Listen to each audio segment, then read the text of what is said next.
The auditions for season 10. Wow, it went by, first of all, just way too quick. And along the way, again, we see some extraordinary dancers, as always, and people just taking things to a whole nother level. It's been really fun, but I have to say, I don't know what it is, that it seems to get faster. You know, it just went by like that for me. I'm ready to see 5 more cities. It was so much fun.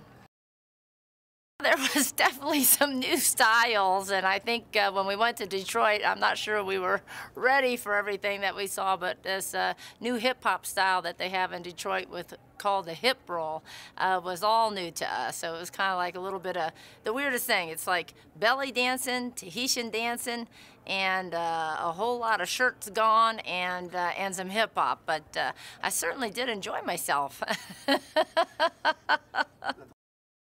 I think it's so precious to me that we're going into the 10th season.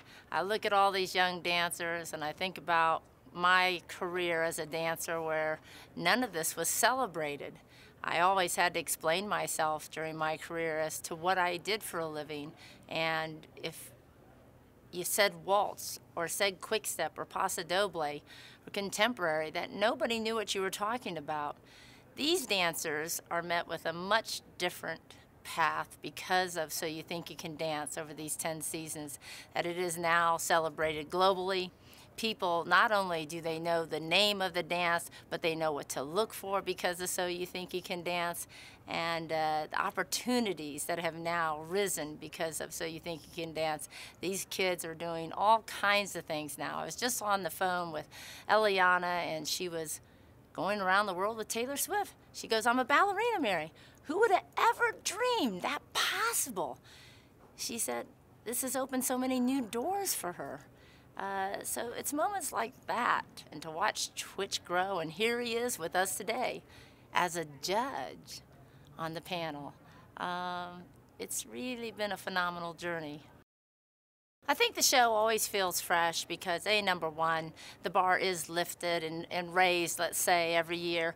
But also, it's a new cast. It's people that are really working at different styles, seeing how far they can push the body, the human spirit. They don't want to settle now. They have to come back, you know, because me and Nigel, we're slightly jaded. So you have to be special to make it through on our bar. If you want to hear the hot tamale train these days, it is way different than what you had to do to get on the train in season 2. Let me tell you, it doesn't come out of my mouth very often, but you know, it has to be special, and there's some dancers that are definitely going to be on that train this year, I can tell you that.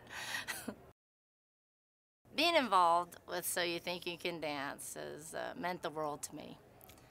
Like I said in earlier interviews, you know, my life as a dancer was not celebrated. Always even having to explain how I made money. People would say, "What do you do for a living?" And I would say, "I'm a ballroom dancer." And they'd say, "Okay, what else do you do?" Or if I said ballroom dancer, some people would say, "What bar do you work at?" And I'd say, "I don't work at a bar." I said, "Ballroom, waltz, tango, cha-cha-cha." "Oh, what else do you do?" "No, I'm a dancer. I'm a professional dancer. I teach." "Oh, oh."